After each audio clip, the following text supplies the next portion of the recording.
Hello, everyone, and welcome back to Horror Stories.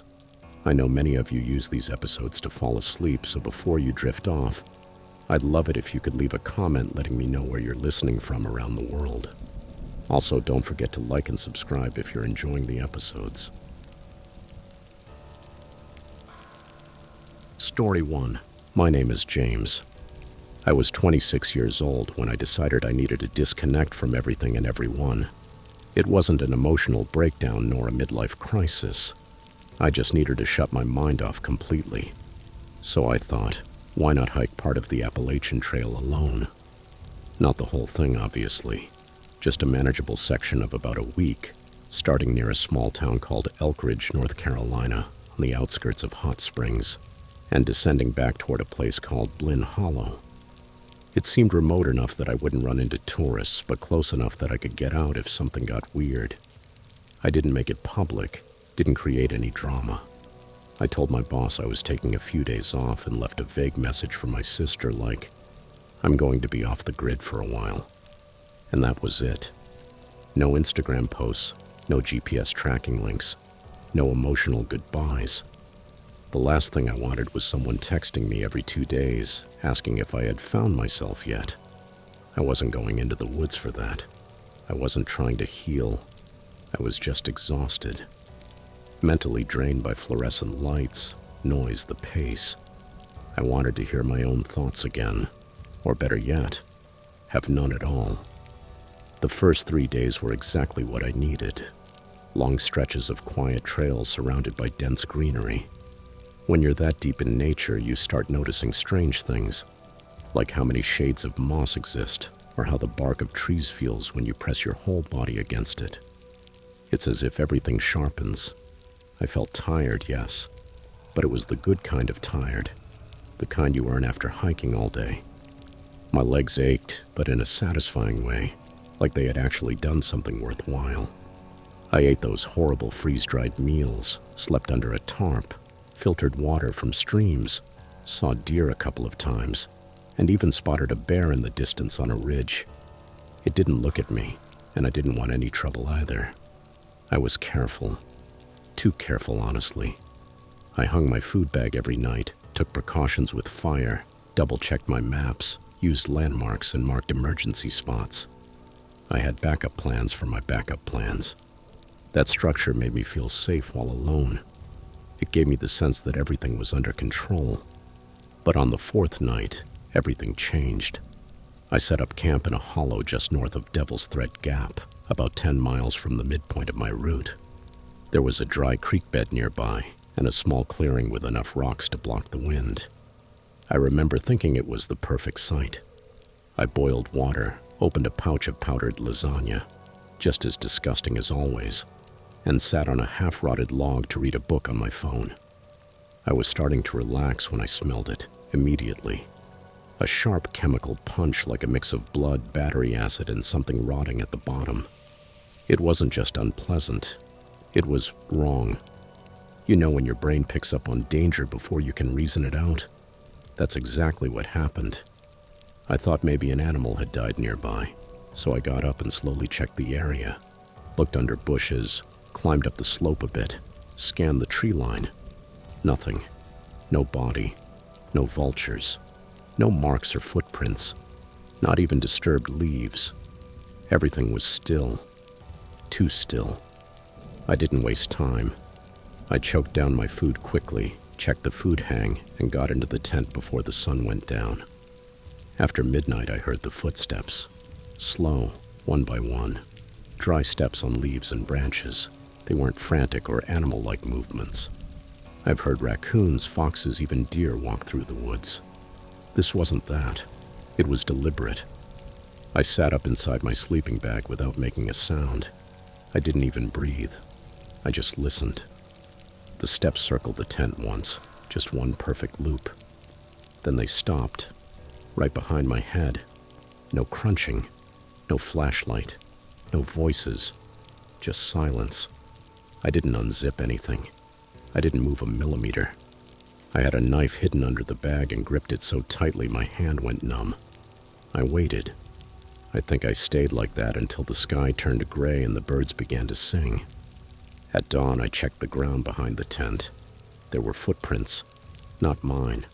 The soles were nearly smooth, like old leather shoes, and the toes pointed slightly inward, like the person walked pigeon-toed. That small detail was what disturbed me the most.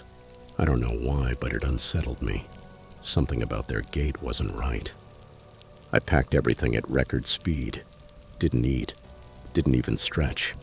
I just started walking, and I didn't stop until my legs hurt so much it felt like they'd snap.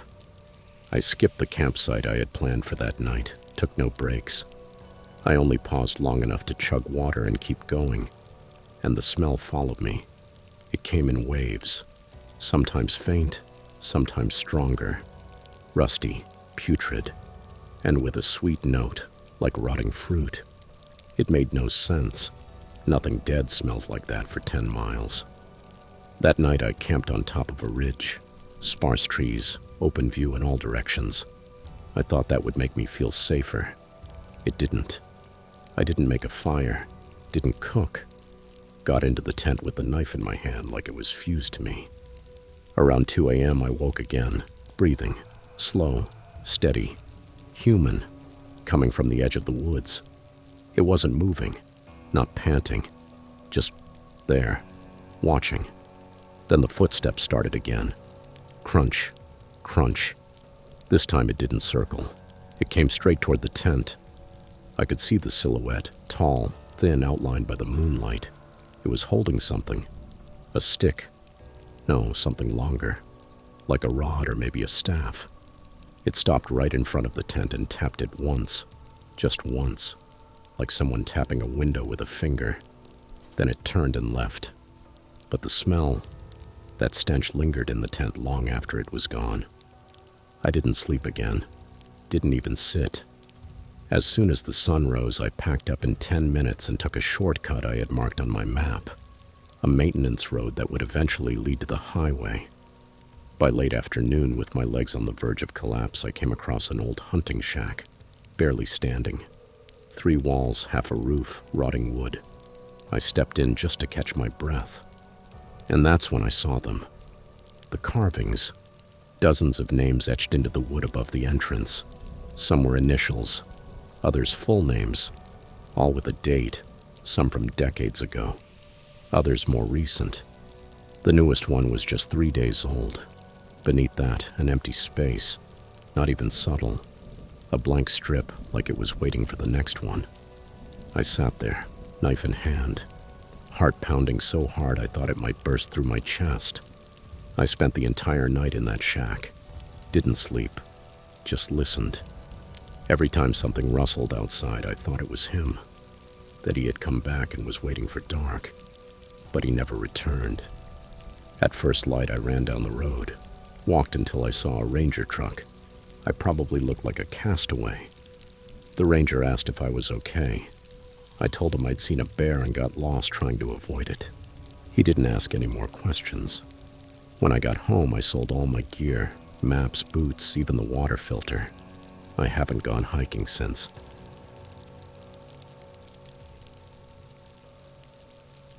Story 2. I always thought I was pretty good at being in the woods.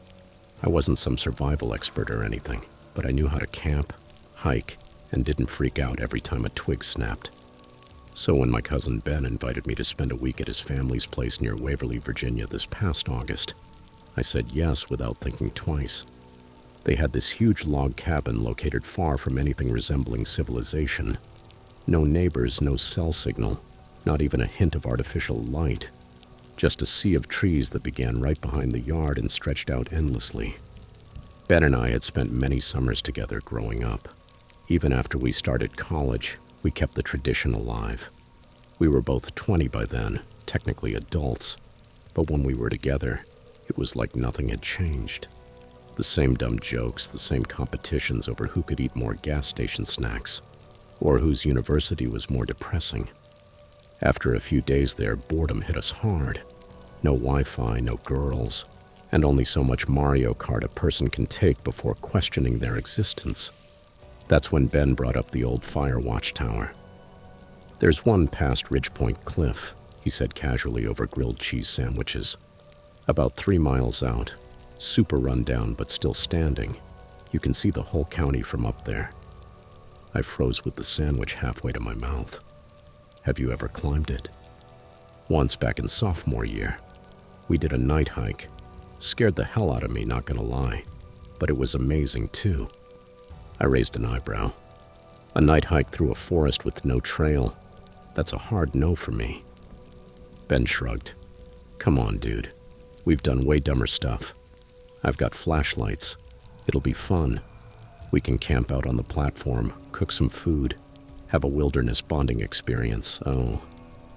I hesitated, but only for a second. He was right. We had done dumber stuff.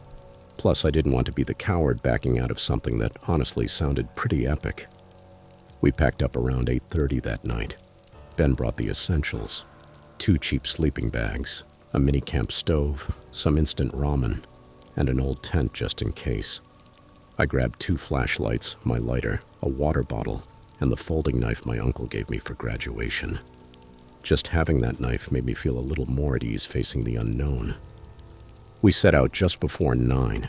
The sun had nearly vanished, but there was still a trace of light in the sky, just enough to make out silhouettes. The trail, or what Ben claimed was a trail, began behind his yard and immediately dipped into a tunnel of trees.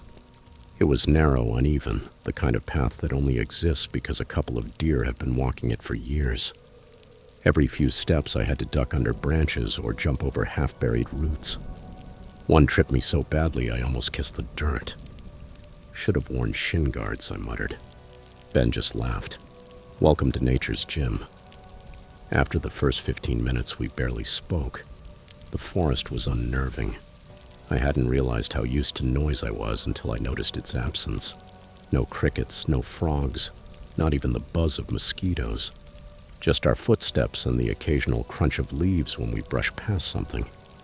It felt like being underwater, everything muffled. Then we passed an old rusted-out truck. It was tilted sideways against a tree, like someone had dropped it from the sky. The windows were shattered, the hood covered in moss, vines spilling from the busted grill. Ben nodded. It's been there forever. Was a logging truck, I think. Lost a wheel and nobody bothered to haul it out.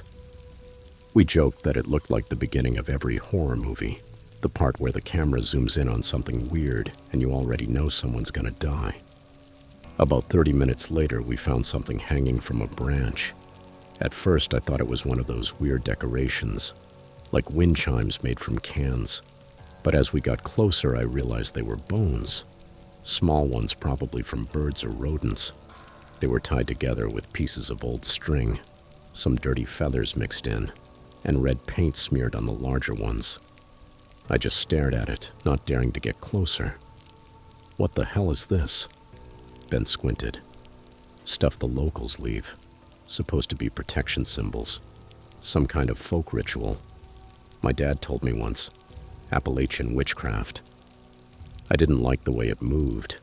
There was no wind, yet it spun slowly, like something invisible was pushing it. Like it was pointing at us. Or watching. We kept going, and the deeper we went, the more it felt like we were crossing into a place we weren't supposed to be. When we finally saw the tower, it was well past midnight. It rose out of the trees like a rusted skeleton, all twisted iron beams and missing pieces. The base was surrounded by thick brush, and the stairs, yeah, they clearly wouldn't pass any inspection. Some steps were completely gone. Others were bent like crushed soda cans. I looked at Ben. Are you sure this thing can hold us? He smiled. Only one way to find out. We started climbing cautiously, gripping the railings like we were scaling a rusted jungle gym.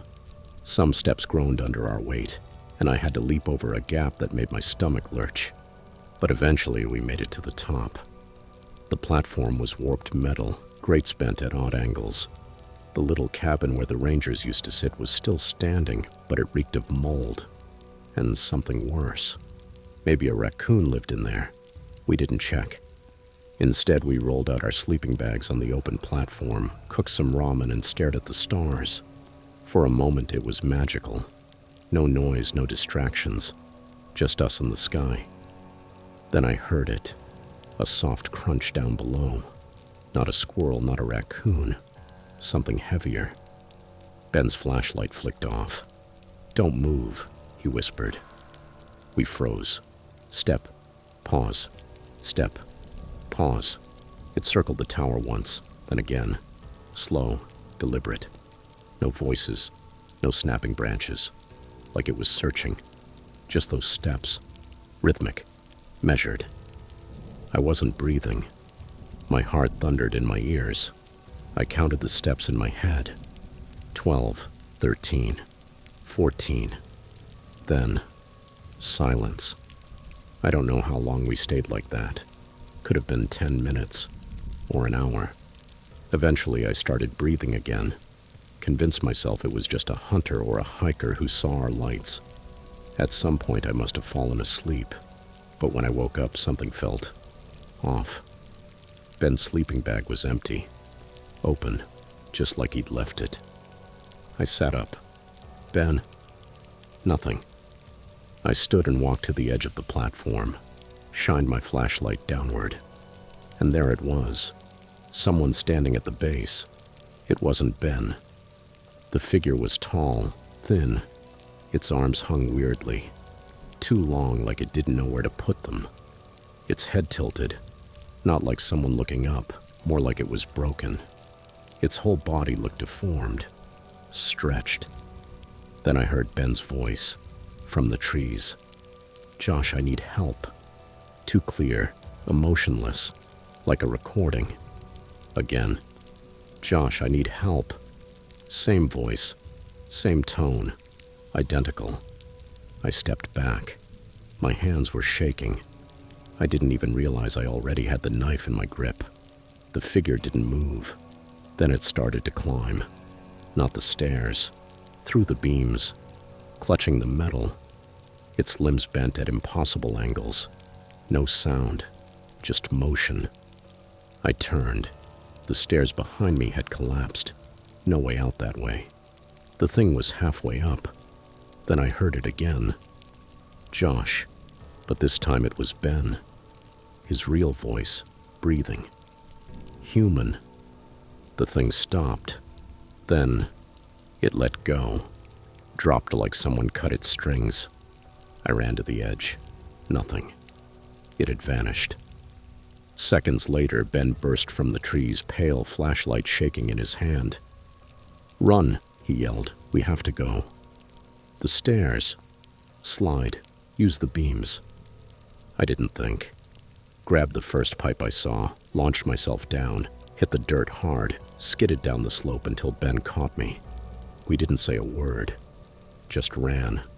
Like animals. Branches tore at our skin. I don't know how long we ran. Maybe hours. We made it back just as the sun rose.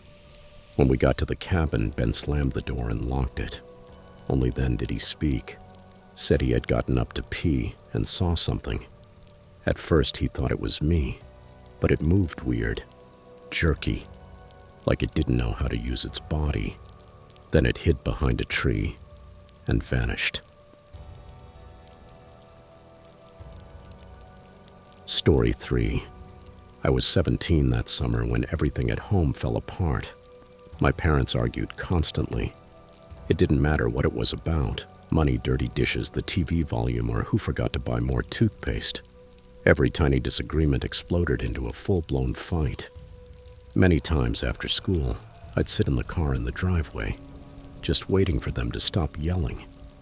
But they never did.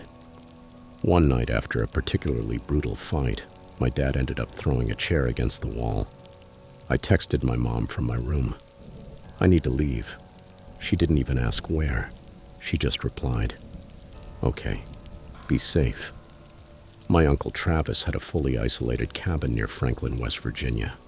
It didn't even show up on GPS. It was in the middle of nowhere. I had only been there once when I was a kid. I remembered it being boring but very quiet. And at that moment, boring and quiet sounded like paradise. Travis wasn't exactly warm. He picked me up at the bus station without saying a word, chewing sunflower seeds and spitting the shells into an old Gatorade bottle. When we got to the cabin, it looked smaller than I remembered. The outer wood was gray. The screen door hung loose on one hinge and made a sharp slapping sound whenever the wind hit it. There was a porch swing with only one chain still attached. Inside, there were just 2 rooms and a bathroom. A wood stove sat in the corner, a small kitchen that looked like it hadn't been cleaned since the Clinton era. The whole place smelled faintly of old coffee and burnt wood. I saw a dog bowl by the sink, but there was no animal. "Had one years ago," Travis said when he noticed me looking. "It died. Bowl's still there." Then he tossed out a warning without even looking at me. "Don't follow the marked trees. Don't go out after dark, and don't head west." I waited for it to be a joke, or at least for some kind of explanation. I didn't get one. He just lit a cigarette and ended the conversation. The next few days I spent walking. I had no cell signal, and Travis had neither TV nor radio, so I focused on exploring. The forest was thick. The hills rolled over each other until I couldn't tell where I'd come from. Sometimes I would stop just to listen, but there weren't any real sounds. No birds, no squirrels, no crunching branches, like someone had pressed the mute button. Then I started finding bones. At first they were small, a bird here, a rabbit there, then a raccoon, ribs exposed. Always dry, always clean, like something had stripped them and placed them carefully along the edge of the trail. After a while, I stopped looking at them closely. But the carvings, those did bother me. Some trees had deep symbols cut into the bark, not initials, not Tom plus Becky hearts. Weird things, overlapping triangles, web-like lines, circles within circles. One had 2 stick figures holding hands, but with X's for heads. Some were surrounded by black handprints the size of a child's. The weirdest thing was they moved. I'd see a symbol on one tree during a hike, and the next day it wasn't there, or it would show up on a completely different tree. One day I couldn't take it anymore and asked, "What do those symbols mean?" It was during a dinner of eggs and toast that Travis had intentionally burned. Without looking up, he muttered, "Don't touch them. Don't follow them. Don't ask again." That was the first full sentence I'd heard from him in days. One morning I woke up before dawn, couldn't sleep. I decided to go farther than usual, packed some jerky and a flashlight into my bag, and set out down a narrow trail I hadn't noticed before. It ran between 2 completely dead trees, like they had burned from the inside out. The path curved strangely, like it wanted to lead me in circles, but never fully closed the loop. Eventually, it opened into a clearing. In the center was a ring of stones. These weren't just rocks thrown around. They were perfectly aligned, forming a near-perfect circle about 20 feet across. Inside the circle, there was nothing. No leaves, no grass, not even insects, just hard earth. And in the middle, a stump. It was pale, like freshly cut, but didn't match any nearby trees. The cut was too clean. No bark, no splinters. It didn't fit, like it didn't belong there. I stepped a little closer, but I didn't cross the circle. That's when I saw the rope, hanging from a high branch, old, frayed, thick, formed into a noose. It barely moved, just a slow sway, like someone had touched it recently. I told myself it was the wind, but there was no wind. I turned around, and he was there, about 10 feet away, barefoot, skin cracked like it had been left out in the sun, shirt stained dark at the neck and down the chest. His ribs jutted out like part of a Halloween costume. But the worst were his eyes, pale, wide open, unblinking. He didn't breathe through his mouth. He inhaled through his nose, slow and deep, so deep I could hear it rumbling in his chest. His hair hung in greasy strands on either side of his face, and his feet weren't on top of the moss. They were sunk into it, toes dug into the earth like roots. The only thing I could say was, "I'm sorry." I didn't scream, didn't immediately run, just apologized, like I'd walked into the wrong bathroom by accident. He raised one hand and pointed at the stump. That's when I ran. I've never run like that in my life. Branches whipped me, rocks scraped my hands. On a slope, I rolled so hard I thought I'd cracked a rib. My backpack tore open. The jerky vanished, flashlight lost. I didn't care. Got up however I could, and kept running. The forest felt different, bigger. I didn't recognize anything. The trees looked twisted, like they had turned while I wasn't looking. I'd hear birds, then silence. Water, then silence. Always just enough to doubt myself. When I finally stumbled back into the clearing near the cabin, the sun was almost gone. My shirt was shredded, my knees bleeding, dirt in my teeth. Travis was waiting on the porch with his shotgun, not aiming, just holding it, like always. He looked at me for a few seconds and said, "You stepped into the wrong circle." I asked, "How do you know?" He didn't answer. That night we didn't talk. He stayed outside. I sat on the couch. Around 1 a.m, the footsteps started. Not close, right at the tree line. Long, slow, dry leaves crunching, branches snapping like someone breaking them on purpose. And then, the voice. "Mason," it whispered. I stood up. It sounded exactly like my mom, the same tone she used when she couldn't find her keys. "Mason, help me. I'm lost." I stepped toward the window. Travis reached in and grabbed my wrist. Tight. He shook his head, said nothing. "Please," the voice said. "Mason, I need you." It was my mother's voice, but stretched like it was playing through a broken speaker. I opened my mouth to say something, but Travis covered it with his hand. We stayed like that all night. The voice circled the cabin, moving side to side like it was searching for an opening. At sunrise, it stopped. When we checked the ground, there were footprints, bare feet, toes spread wide. They circled the entire cabin, stopped right below my window, and vanished. No exit trail. That same afternoon, I packed my bags. Didn't say much. Neither did Travis. He drove me to the station. Right before I got out of the truck, he said, "You got lucky." Then he left. I never told my parents what really happened. I told them I got homesick and wanted to come back. They didn't ask for details. 10 years passed. I moved twice. Got a good job in Richmond. Life became stable, almost normal. The cabin, the woods, they faded to the back of my mind, like a dream I'm still not sure really happened.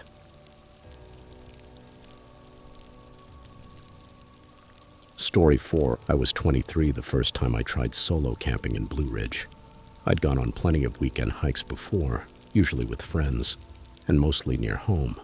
Day trips or maybe a night out with a fire, beers, and too many marshmallows. But those outings were always half about the trail and half about hanging out. This time was different. I had just come out of a rough breakup, quit a job I hated, and honestly, I felt stuck. I kept telling people I just needed a break, but deep down, I think I was trying to prove to myself that I could handle being completely alone. 4 days, no reception, no distractions, just me, my gear, and whatever was out there. The place I picked was on the outskirts of a tiny spot called Ledger's Gap. It barely shows up on maps, like someone typed it wrong and no one bothered to fix it. I found it mentioned on a hiker's forum. Some old-timer said it was peaceful and rarely visited. That's exactly what drew me in. With my car already packed, I headed out. I put my phone in airplane mode, told my sister where I was going, and brought a printed map from the ranger station, just in case.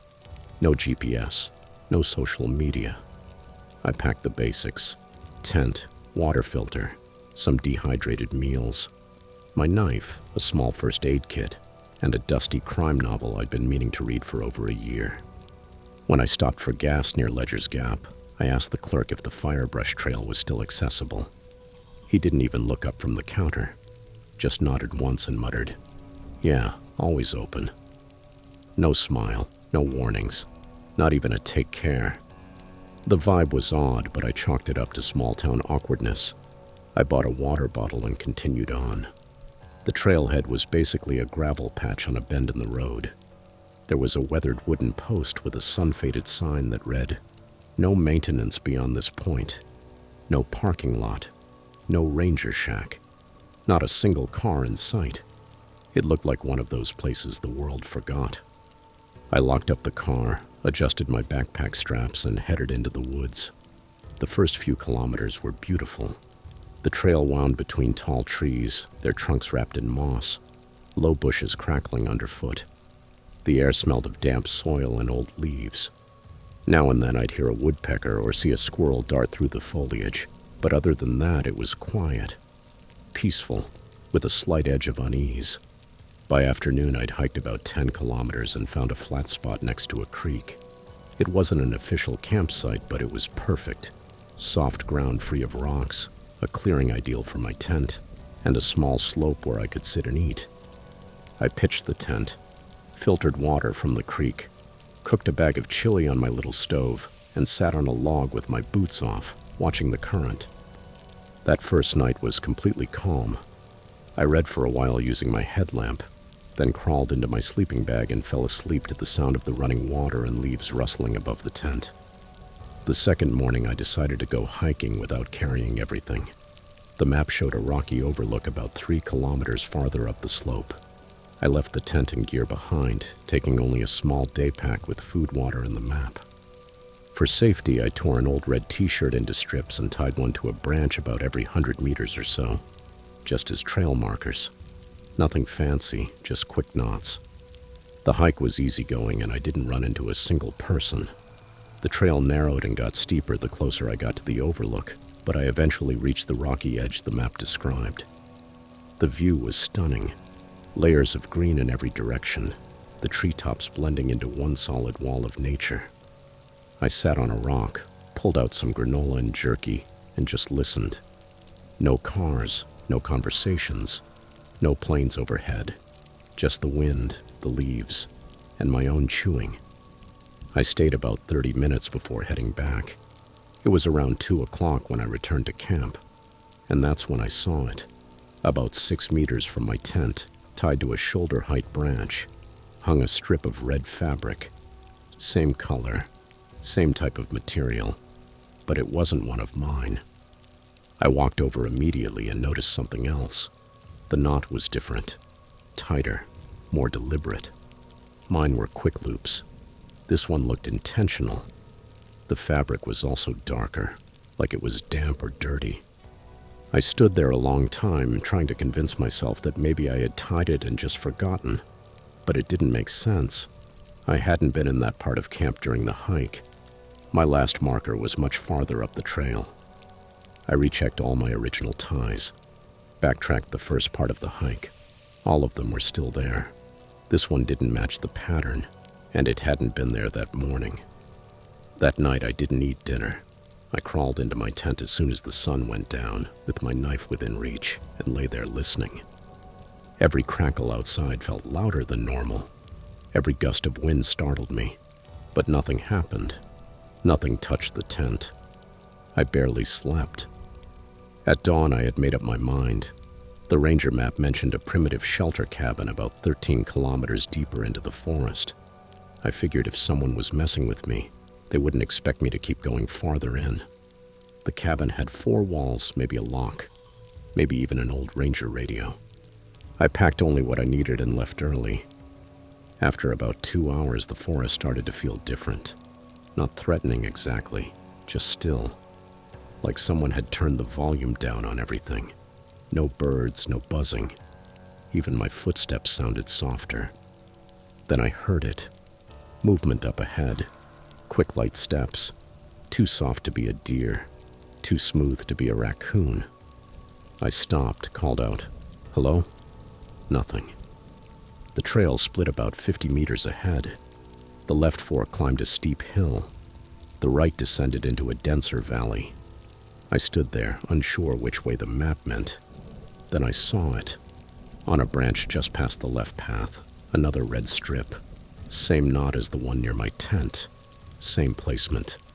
I didn't hesitate. Turned right and kept walking. Didn't stop again. Didn't check the map. I just wanted walls around me.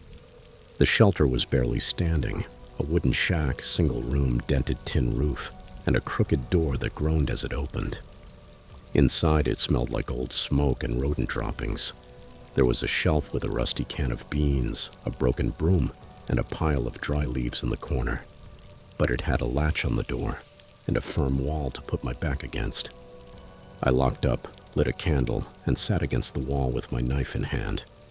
I didn't read. I didn't eat. I just listened. After midnight, I heard it. 2 slow knocks on the outer wall. Not the wind, not branches, knuckles. I held my breath. Minutes later, the door creaked. Just a little. Just enough to hear the wood stretch, like someone leaned against it, and then pulled away. That was it. I waited for hours. Nothing else happened. When the sky began to lighten, I stuffed everything into my pack and ran. Didn't stop to tighten my boots. Didn't eat breakfast. I ran nearly 16 kilometers back, barely looking at the trail. When I reached the trailhead, my car was still there. I leaned against it, panting, staring into the woods, like I was waiting for something to follow me out. On my way out of the area, I passed the old "Welcome to Ledger's Gap" sign nailed to a post. I hadn't even noticed it when I first arrived.